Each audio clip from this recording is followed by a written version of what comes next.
Et bonsoir à tous les amis, j'espère que vous allez bien. On se retrouve ce soir comme tous les dimanches pour le débrief hebdo de la semaine et surtout pour préparer la semaine qui arrive. Et là, on a une très grosse semaine qui nous attend puisque mercredi, on va avoir le FOMC, décision de la Fed sur les taux d'intérêt directeurs. Évidemment, c'est ce dont c'est une des choses dont on va parler ce soir, bien évidemment. Donc, on va revenir un petit peu sur les différents éléments importants qui se sont déroulés dans la semaine, qui vont avoir leur importance aussi pour la suite. On va faire évidemment un point de marché technique, fondamental et macroéconomique sur les différents marchés, crypto, forex, indices, matières premières, etc. On va parler aussi un petit peu d'actualité, on reviendra sur les résultats de la semaine, etc. etc. Juste avant de commencer, comme d'habitude les amis, n'hésitez pas à vous abonner, n'hésitez pas à partager, à liker, à commenter et surtout à nous rejoindre dans le serveur Discord, vous avez le lien en bio et en description. Allez, c'est parti, on commence comme d'habitude avec le marché crypto. Alors un marché assez hétérogène ce week-end. On a un Bitcoin qui est resté vraiment calme, comme d'habitude, aux alentours des 26 500 $. Par contre, du côté des alts, il y a eu un peu plus de mouvement. On le voit par exemple avec des bonnes performances du BNB, du FIL ou encore du TON et de l'ADA. Par contre, on en a eu d'autres comme le CAS par exemple, qui a été l'un des tokens qui a le plus performé cette semaine, et qui s'est retrouvé un petit peu plus en difficulté durant le week-end. Alors, sur les 7 derniers jours, on a eu un marché quand même plutôt haussier, en tout cas un Bitcoin plutôt haussier. Et c'est l'une des premières choses importantes à retenir aujourd'hui, c'est cette séparation entre la semaine qu'a réalisé Bitcoin, qui prend plus de 2,5%, et une autre partie du marché qui a été davantage en difficulté. On le voit par exemple Ethereum qui perd 0,3%. Donc on a un Ethereum là qui sous-performe BTC. Et alors du côté des alts, ça a été vraiment très très hétérogène sur ces 7 derniers jours. On voit des très bonnes performances du VET, du TON encore une fois, d'OP, du CAS, du MKR et d'autres comme AVAX, ICP ou encore XLM qui ont été bien plus en difficulté. On va revenir juste après un petit peu sur les différentes raisons de cette hétérogénéité et comment on a pu potentiellement en profiter. Du côté de l'indice Fear and Greed, un indice à 46 aujourd'hui, d'accord. Donc voilà, on reste dans un niveau de peur modéré, on est quasiment sur un niveau neutre. Le marché qui a quand même regagné pas mal de confiance durant la semaine avec la hausse notamment de BTC sur les premiers jours de cette semaine. Et du côté des ratios long short, donc là comme je vous le disais, on revient petit à petit sur un équilibre quasiment à 50-50 et donc une incertitude qui reprend du terrain, qui regagne du terrain, une indécision qui réaugmente en fait sur le marché. Voilà. Qu'est-ce qui va se passer? Est-ce qu'on va vraiment repartir à la hausse vers 27-28 000 ou est-ce que non, c'est juste une petite respiration avant de prolonger la baisse vers les 22 000? Ça, c'est la question qui se pose actuellement sur le marché et justement, bien c'est la question que nous, on se pose et qu'on va se poser forcément cette semaine et dans les jours à venir. Alors à court terme sur BTC, on a toujours cette fameuse zone des 25 300 $ qui ne demande qu'à être comblée. On le voit, c'est une zone où on a laissé une grosse FVG mais aussi beaucoup de liquidités comme on a pu le voir sur les différentes maps de liquidation lors des derniers jours. D'accord, on le sait, c'est une zone qui va être particulièrement intéressante à revenir chercher. D'accord, mais malgré ça, on sait aussi que on n'a pas encore atteint le fameux palier des 27 000 $, palier sur lequel on a beaucoup d'ordres en attente. Ça, c'est quelque chose que je vous ai beaucoup répété cette semaine. Et donc, on a vraiment cette indécision actuellement sur le marché. Alors, personnellement, du coup, le scénario que je vais privilégier, eh bien, c'est justement une dernière petite hausse, une dernière petite prise de liquidité vers le haut, justement vers ces 27 000 $ pour aller chercher tous ces ordres qui sont en attente, et après entamer une nouvelle leg baissière en direction des 25 300 et potentiellement même plus bas pour aller chercher, comme je vous l'avais dit, les objectifs qu'on avait fixés pour fin de septembre, à savoir les 22 000 $. Oui, le scénario d'un retour à 22 000 $ est toujours totalement réaliste et possible. Alors, justement, on devrait avoir un certain nombre de réponses cette semaine, avec notamment le FOMC. On y reviendra un petit peu plus tard. Mais c'est quelque chose qui va être très très important dans la direction potentiellement que va pouvoir prendre Bitcoin au fur et à mesure des prochains jours et des prochaines semaines. D'accord? Alors justement, ce FOMC, il va intervenir mercredi soir à 20 h. Pour le moment, les estimations tablent toujours sur une stabilisation des taux à 5,5% malgré le fait qu'on a une inflation qui a quand même bien rebondi depuis maintenant 2 mois aux États-Unis. D'accord? Donc voilà. On l'a vu par exemple cette semaine encore, hein, malgré la hausse et bien justement de l'inflation, on a les taux terminaux de la Fed qui n'ont pas bougé, ok, qui se sont maintenus au 5,661, 5,62 points, d'accord. Alors ça reste au-dessus des 5,5 points, légèrement au-dessus, mais pas suffisamment haut pour envisager une nouvelle hausse des taux d'intérêt directeurs sur ce FOMC. Pourquoi je vous dis bien sur ce FOMC? Eh bien parce qu'en fait, le scénario qui est privilégié actuellement, c'est qu'on aurait une stabilisation des taux donc sur le prochain, le 20 septembre, mercredi, et que par contre, lors du prochain, donc le 1er novembre, on ait une nouvelle hausse des taux, et ça sera potentiellement la dernière, à 5,75%, avant une stabilisation entre justement 5,5 et 5,75 jusqu'au printemps 2024, moment où on aura aussi le halving. On pourra donc se retrouver dans une situation cette fois-ci favorable à la hausse du marché crypto, puisqu'on pourrait se retrouver du coup avec un pivot de la Fed et un halving, deux conditions indispensables pour la mise en place d'un bull run. D'accord? Alors pour ceux qui se demandent pourquoi en fait ça va avoir un impact sur le cours du BTC, eh bien tout simplement puisqu'on le sait, si la Fed hausse ses taux d'intérêt directeurs, alors j'ai plus le graphique des corrélations sous les yeux, c'est pas grave, mais en gros, il faut bien savoir que la Fed, si elle hausse ses taux d'intérêt directeurs, eh bien naturellement, ça va entraîner aussi une hausse du dollar. D'ailleurs, c'est pour ça qu'on a depuis plusieurs semaines un dollar qui est bullish, eh bien parce qu'on a des données, des datas qui sont inflationnistes, et du coup, eh bien, on a un DXY qui price en fait une potentielle nouvelle hausse des taux d'intérêt directeurs. Alors, ce FOMC, mercredi, il ne va pas faire bouger que BTC. Bien évidemment, vu que le dollar va être le principal concerné, vu que tout s'articule autour de lui, eh bien évidemment que les marchés traditionnels seront aussi impactés, mais ça, on y reviendra un petit peu plus tard. D'accord ? Donc je vous donnerai rendez-vous bien évidemment mercredi à 20 h. C'est un événement qu'on suivra en direct chez Blockchain Capital. Donc je serai en live avec Théo, on sera tous les deux mercredi soir pour suivre les résultats du FOMC en direct et poursuivre la conférence de presse de Jérôme Powell qui suivra. Je reviendrai sur le planning de la semaine prochaine juste après. Bon, bref, revenons à nos moutons et à notre marché crypto sur lequel on avait commencé à faire un point. Je vais vous montrer un petit peu les différents scénarios, prises de position qu'il y a eu cette semaine, mais surtout celles qu'on va essayer de prendre lors des prochains jours, puisque c'est ça qui va nous intéresser. Ok? Alors, on va commencer avec Ethereum, puisque vous l'avez bien compris, sur BTC, on attend les 27 000 $. Sur Ether, eh bien, j'ai été un petit peu plus, un petit peu plus pas pressé en fait, mais mon scénario s'est mis en place plus rapidement, justement parce que Ether a sous-performé BTC. Donc on est parfaitement venu chercher les buy-side liquidity, la résistance des 1640 $ et cette FVGH1 qu'on avait laissé justement sur ce même niveau. J'avais donc placé mon prix d'entrée un petit peu plus haut, puisque je m'attendais à un fake out, à une prise de liquidité. Début de semaine, je n'avais pas été fill. Mais j'ai été patient, une fois de plus, et la patience a payé, puisque le prix d'entrée a été déclenché, et que le trade est parti dans la bonne direction. Donc là, on va attendre avant de prendre des premiers profits, mais voilà, je suis relativement confiant quant à la réalisation de ce trade, sachant que l'objectif est de venir chercher cette zone de FVG. Alors d'ailleurs, je ne sais pas pourquoi elle est tracée de cette manière, je l'ai dû la décaler. Donc cette zone de FVG qui intervient parfaitement dans notre zone de TE. Donc là j'avais tracé un premier Fibo sur cette impulsion, mais là on voit que si on prend l'impulsion en entière, notre zone de FVG intervient parfaitement au sein de la zone de TE. Donc target qui devrait être atteinte assez facilement au fur et à mesure de la semaine. D'accord, je précise bien que ceci n'est pas un conseil en investissement. Ok. Tiens d'ailleurs, j'ai juste oublié de vous montrer un petit truc sur BTC, tant que j'y pense, excusez-moi de me mélanger. Juste pour revenir rapidement sur BTC, parce que je vous ai montré les maps de liquidation, on n'a pas regardé, mais on a Open Interest en baisse, avec des funding rates qui sont en train de repasser en négatif, et des CVD spot qui sont plutôt à la hausse. Donc ce qui signifie qu'en fait il y a des shorts, des positions de vente qui sont en train d'être fermées actuellement sur le marché. C'est évidemment quelque chose qu'il faut garder à l'esprit au vu de nos différents scénarios. Bref. Donc voilà un petit peu ce que je pouvais dire sur BTC, sur Ethereum. Maintenant, sur les alts, de nouveau, on se retrouve avec un marché des altcoins qui est très intéressant et qui nous offre, selon moi, beaucoup d'opportunités. Alors on va regarder déjà le INJ en H4, c'est un scénario que je vous ai partagé tout à l'heure, dans l'après-midi, d'accord, sur le serveur Discord. Scénario très intéressant, d'accord?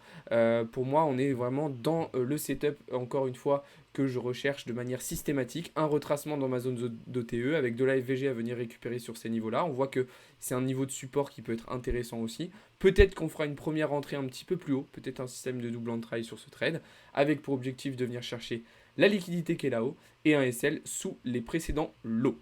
Ok? Comme d'habitude, ceci n'est pas un conseil en investissement.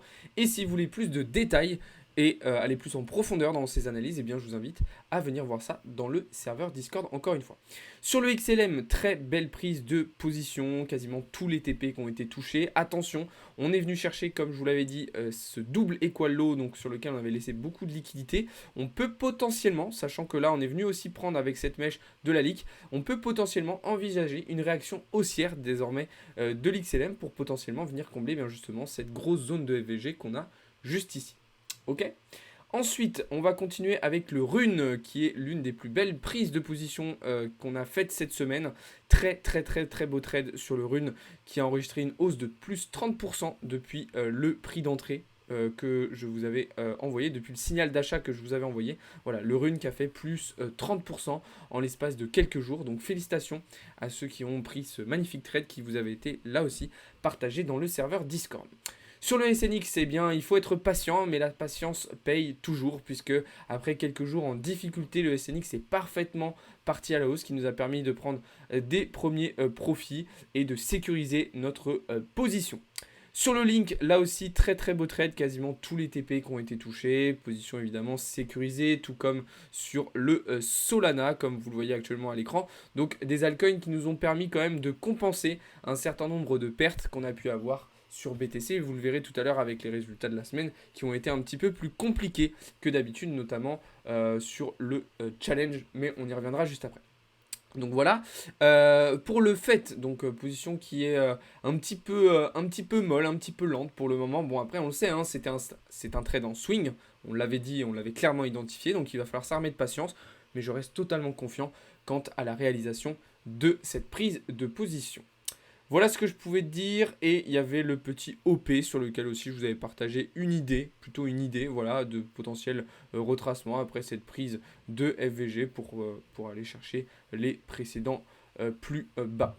On continue avec le Wu, donc le Wu qui a parfaitement flip ce niveau de résistance sur lequel je vous avais envoyé du coup une idée aussi sur le Wu. Je vous avais dit voilà, pour moi si on repasse au-dessus de ce niveau, ça peut être assez bullish derrière et on pourrait assez rapidement venir chercher les précédents plus hauts. Donc là vous voyez, ça c'est des trades que j'ai pas pris, c'est des idées que je vous ai envoyées, mais c'est pas des trades que j'ai pris, mais je vous les montre quand même parce que je trouve ça intéressant et puis ça peut vous aussi vous donner des idées potentiellement. On continue avec le Bell qui est revenu sur nos prix d'entrée et personnellement je suis toujours dans le trade parce que je pense que on va aller chercher nos objectifs. Donc là pareil, patience. On l'a vu ces dernières semaines. Il y a beaucoup de setups qu'on a identifiés où il a vraiment fallu être des fois patient pendant plusieurs jours avant que nos setups se mettent en place. Et à chaque fois, ça a payé. Alors, pas à chaque fois, pas à 100%, puisque évidemment, on a aussi perdu certains trades. Mais ce que je veux dire, c'est que vraiment, la patience en trading, c'est une des qualités indispensables à avoir et ça peut vraiment être game changer dans vos résultats. Il y a plein de setups que à certains moments j'aurais pu annuler parce qu'ils ne se mettaient pas en place. Et au final, j'ai attendu, ils se sont mis en place et j'ai gagné. Ok, on continue avec le XRP, là aussi un setup assez intéressant en 4 heures. J'attendrai un potentiel retest de notre support après la déviation qu'on a faite ici qui nous a permis de récupérer pas mal de liquidités. Potentiellement envisager une réaction haussière, sachant qu'il y a eu des bonnes nouvelles du côté du XRP ce week-end, notamment venant de BlackRock, ce qui pourrait potentiellement encourager le cours du XRP à la hausse. On continue avec EGLD, là aussi un setup très intéressant, pas une position que je n'ai prise parce qu'il aurait fallu rentrer un petit peu plus tôt. Là mon prix d'entrée n'était pas optimisé selon moi, mais setup aussi très intéressant. D'ailleurs vous verrez que c'est un setup qu'on retrouvera tout à l'heure sur une matière première sur laquelle on a pris position vendredi dernier pour ceux qui étaient présents lors de la session de trading de vendredi après-midi. Mais du coup voilà, même chose sur EGLD avec potentiellement l'objectif de revenir chercher l'équal low en direction des 22 $. D'ailleurs EGLD à surveiller sur des plus grosses unités de temps qui commencent à être plutôt intéressants pour du spot potentiellement. Ok, on continue avec Unfi qui est revenu chercher une très belle zone de liquidité, mais attention là aussi à ce double equal low qu'on a laissé. je vous ai partagé cette idée, mais pour moi ici le trade est un petit peu trop risqué, même si on a un très très bon RR. Ça ne vaut pas forcément la peine pour moi parce que cette zone va probablement être récupérée dans les prochaines heures. Donc je ne vais pas prendre de risque inconsidéré ici sur Unfind. Ok.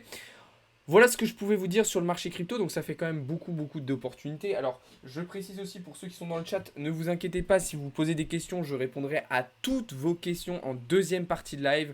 On pourra discuter, mais là, je suis vraiment sur une première partie, phase explicative. Ok. Donc voilà, beaucoup de setup, beaucoup de scénarios sur le marché crypto. On verra après les résultats encore une fois.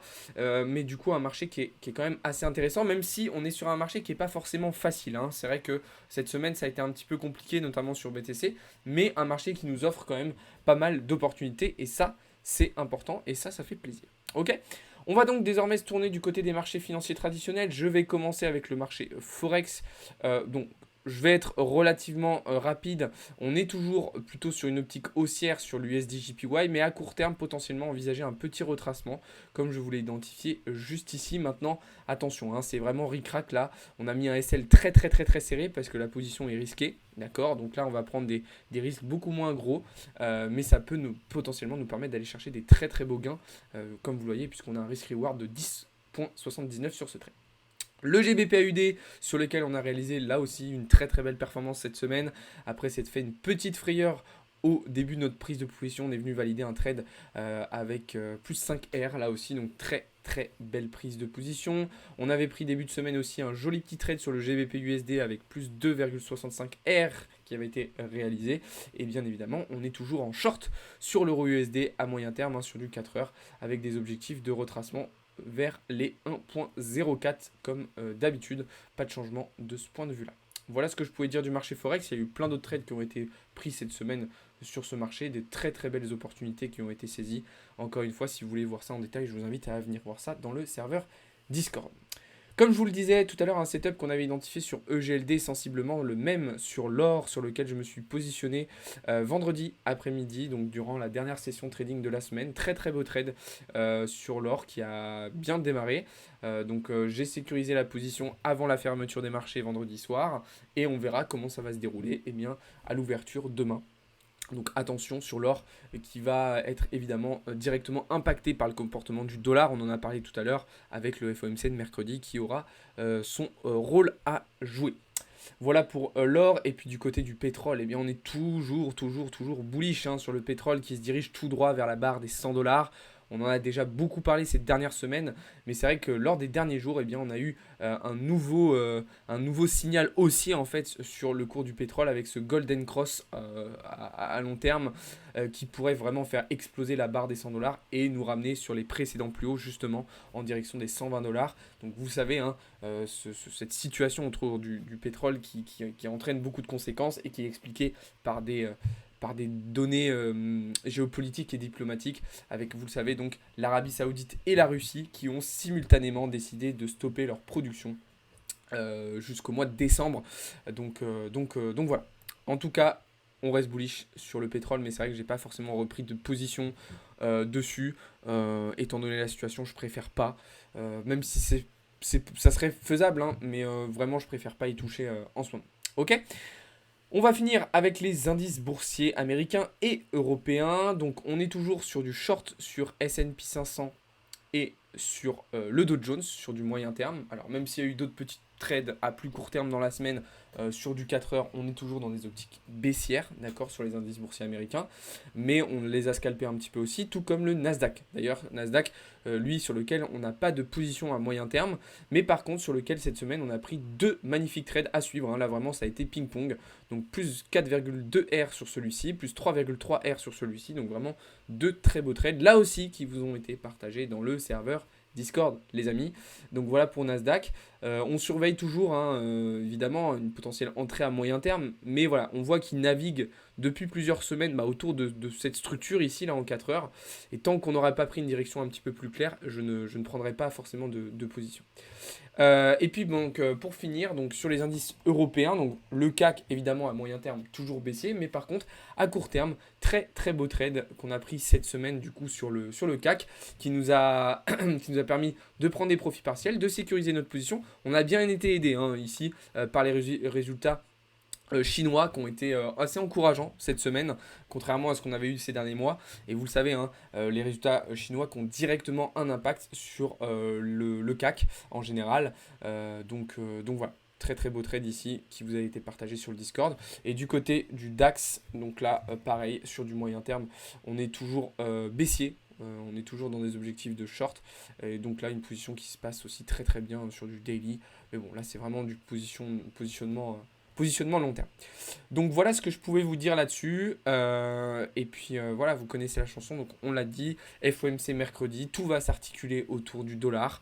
Et en fonction des résultats, en fonction du chiffre qui sera annoncé par la Fed, et bien potentiellement, on aura une continuation haussière ou un retournement sur le dollar. Bon, je pense que en vrai, ça sera peut-être pas un FOMC si intéressant que ça par rapport aux autres, parce que je pense que, enfin, très probablement le marché en fait a déjà pricé, a déjà anticipé le résultat de mercredi. Donc à part si on a un résultat différent, on ne devrait pas forcément avoir tant de mouvements que ça, je pense, sur le cours du DXY.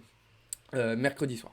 Ok, donc voilà un petit peu ce que j'avais à dire. Alors il y a d'autres choses bien évidemment importantes à prendre en compte et à avoir à l'esprit cette semaine. Donc évidemment toujours la situation du marché obligataire américain qui est en zone rouge, hein, on en a reparlé cette semaine. C'est la zone rouge aussi du côté du système bancaire américain. Avec du coup une situation qui se dégrade et des sonnettes d'alarme qui se déclenchent de partout. On en a beaucoup parlé cette semaine. Je vous invite à aller voir la vidéo de vendredi matin, la matinale trading de vendredi matin où je vous explique un petit peu plus en détail cette situation, d'accord. Donc voilà. Et puis en plus de ça, donc particulièrement pour le marché crypto, on va avoir du coup à partir de cette semaine FTX qui va commencer à liquider ses actifs et notamment du Solana. Donc attention aussi à ces différentes datas fondamentales qui vont potentiellement avoir un impact sur le cours de certaines crypto-monnaies. D'accord. Bien évidemment, on va rester attentif aussi à toutes les demandes d'ETF qui ont été réalisées ces dernières semaines. On en a eu d'ailleurs dernièrement sur Ethereum, des demandes d'ETF spot sur Ethereum. Donc voilà, toute la situation, tout le contexte est bien évidemment à garder à l'esprit, c'est très très important. Les amis, on va terminer ce live, enfin pas ce live parce que le live va continuer, mais cette vidéo, on va la terminer avec deux choses. On va regarder les résultats de la semaine et le planning de la semaine prochaine. Donc des résultats cette semaine qui ont été bons, un petit peu moins bons que ce qu'on a eu dernièrement, d'accord. Alors je vais vous montrer ça tout de suite, si ça veut bien s'afficher, voilà. Alors ça a été une semaine un petit peu plus compliquée, pour moi je vous l'ai dit, hein, des résultats qui ont été un petit peu plus variables. Bon, globalement ça reste une bonne semaine, hein. Les deux seuls résultats dans le rouge, donc c'est sur le copy trading. Ça faisait je ne sais combien de semaines qu'on était dans le vert sur le copy trading, hein, comme vous le voyez. Je ne sais pas, ça remonte à quand. La dernière semaine dans le rouge, c'était au mois de juillet. Au mois de juillet, 23 juillet. Donc ça fait 2 mois qu'on n'avait pas eu une semaine dans le rouge sur le copy trading. Et sur le challenge aussi, alors semaine compliquée, hein, sur le challenge, semaine très très compliquée. De toute façon, j'ai arrêté de trader sur le challenge mercredi parce que j'ai vraiment enchaîné les pertes. Du coup, j'ai préféré stopper, j'ai préféré prendre du recul et ne pas forcer en fait pour pas trader avec un esprit de revanche, un esprit de vengeance qui aurait été totalement contre-productif. Donc j'ai limité la perte à 3% sur le challenge et j'ai tout à fait eu raison comme vous le voyez. Sinon sur le service VIP, 7,4%, très très bon résultat. Sur le compte entreprise, plus 1%, très bon résultat. Et pour le service Mentora, plus 43% cette semaine. Vraiment, avec Sandro, vous avez tout explosé. D'ailleurs, je vous rappelle que sur le service Mentora, il ne reste plus que 4 places disponibles, les amis, pour profiter des moins 50% sur le service Mentora. D'accord. Donc, voilà. N'hésitez pas à en profiter si ça vous intéresse. Je vous rappelle que le service Mentora ProFirm, c'est un service dans lequel on vous accompagne de A à Z jusqu'à l'obtention, jusqu'à la validation de vos challenges et de vos certifications ProFirm.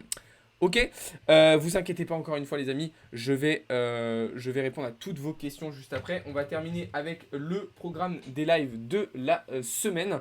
Du coup une semaine très chargée en termes de live, hein, il y a vraiment beaucoup de contenu. Donc toutes les matinales comme d'habitude avec moi et Théo le matin. Demain soir on se retrouvera comme d'habitude avec Paul pour 2 heures de live sur le serveur Discord. On aura les petits lives trading pour suivre les annonces US. Et c'est surtout en fin de semaine 2 événements super intéressants. Jeudi soir à 19h, on recevra l'équipe Yadec. C'est un projet NFT français autour de l'industrie musicale. Très très bon projet. D'ailleurs, on vous avait fait gagner des NFT de chez Yadec dernièrement. Et donc ils viennent sur notre Discord mercredi pour répondre à toutes vos questions et pour présenter un petit peu leur projet. Et puis vendredi, on recevra Monsieur TK et Florent de chez Summit pour un podcast sur le minage de crypto-monnaies. Donc pour ceux que ça intéresse, voilà, tout sera diffusé sur notre Twitch et sur TikTok comme d'habitude. Et puis voilà les différents lives qu'il y a régulièrement. Voilà les amis, on arrive au terme de cette vidéo. Pour ceux qui sont sur le live, ne bougez pas, je vais prendre vos questions juste après. Je termine juste l'enregistrement de la vidéo YouTube. Donc pour ceux qui étaient sur YouTube, merci beaucoup de m'avoir regardé, de m'avoir écouté. Abonnez-vous, likez, partagez, commentez comme d'habitude. Et on se retrouve sur le serveur Discord et dès demain matin. Ciao tout le monde, c'était Alex pour Blockchain Capital.